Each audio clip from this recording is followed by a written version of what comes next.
The pregnancy test showed positive the same day I found the text messages on his phone.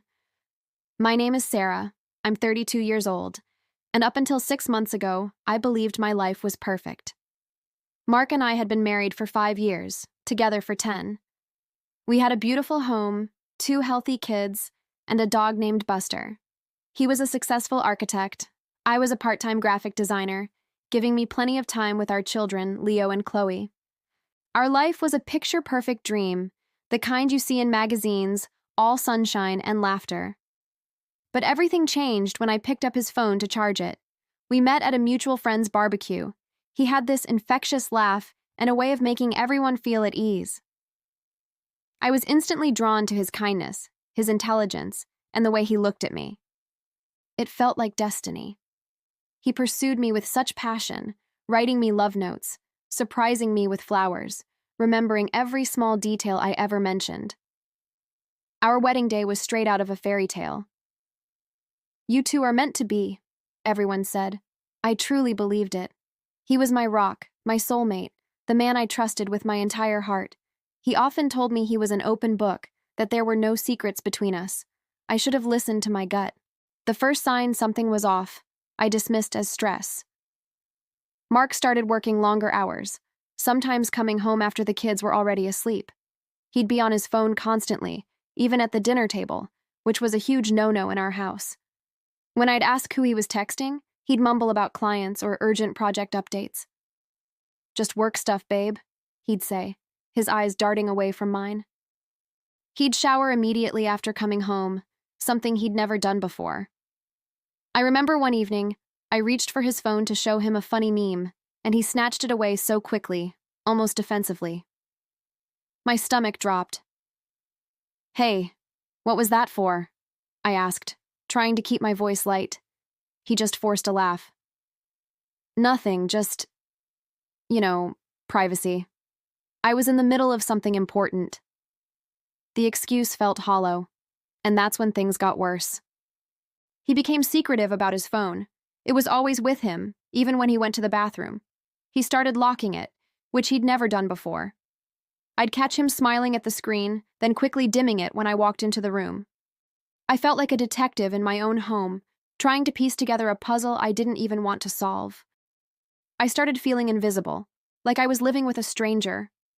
My mind raced with possibilities, none of them good. I tried to talk to him. "Mark, is everything okay? You seem distant." He'd sigh, run a hand through his hair. "Just stressed with work, honey. Big project coming up." He'd pull me into a hug, but it felt forced, a performance. I wanted to believe him, I really did. But the gnawing feeling in my stomach just grew stronger. But I wasn't ready for what I discovered next. It was a Tuesday afternoon. Mark had left his phone charging on the kitchen counter while he took a quick shower before leaving for work. For months, I'd respected his supposed privacy, fighting the urge to look. But that day, something snapped. Maybe it was the exhaustion, the constant worry, or the undeniable feeling that something was deeply wrong. I picked up the phone. His lock screen was a photo of us, smiling on our last anniversary. A cruel reminder of what I thought we were. I knew his password, our wedding date. My hands were shaking as I typed it in. The phone unlocked. My heart was pounding so hard I could hear it in my ears. I didn't even know what I was looking for, but my thumb instinctively went to his messaging apps. And there it was, a separate hidden app I'd never seen before, disguised as a calculator. My blood ran cold. I tapped it. It asked for a PIN. I tried our wedding date again. Nothing. Our anniversary. Nothing. I felt a surge of adrenaline, desperation mixing with a terrifying certainty. I tried the kids' birthdays. Still nothing. Then a name flashed through my mind. Jessica. A new intern at his office he'd mentioned once or twice, casually. I typed in Jessica, followed by 4 zeros. The app unlocked. What I saw on that screen, it wasn't just messages, it was a complete, separate life. Photos, videos, calls, hundreds of them, between him and Jessica. Intimate messages, planning secret getaways, declaring their love for each other, photos of them together, kissing, laughing, looking at each other the way he used to look at me. My vision blurred.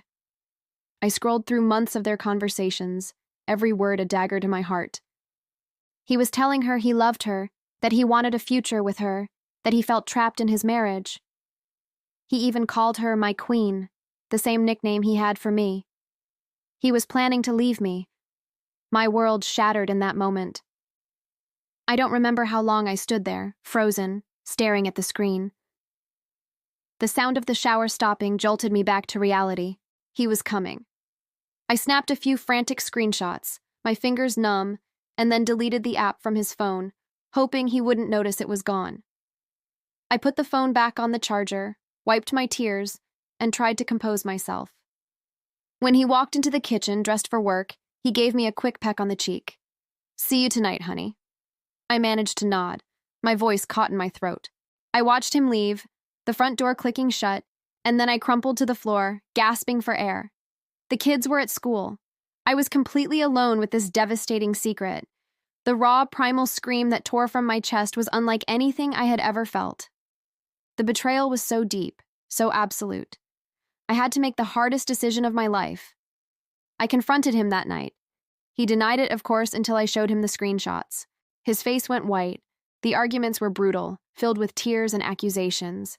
He begged for forgiveness, swore it was a mistake, a moment of weakness, that he loved me and the kids. But I couldn't unsee what I saw, couldn't unread the words. My trust was shattered beyond repair. It's been 6 months since then. Mark moved out, and we're in the messy, painful process of divorce. Some days I feel like I'm drowning, overwhelmed by the grief and the anger. Other days I feel a flicker of hope, a sense of liberation. It's not easy, especially with the kids who are confused and hurting. But I'm rebuilding. I'm focusing on them, on my work, on finding myself again. It's a long road, but I'm walking it, one step at a time. If you ever feel that unsettling intuition, that nagging doubt in your gut, listen to it. Don't dismiss the red flags just because you want to believe in the fairy tale. Your peace of mind, your heart, your entire life might depend on it. It's terrifying to face the truth, but it's even more terrifying to live a lie. Trust your instincts. They might just be trying to save you.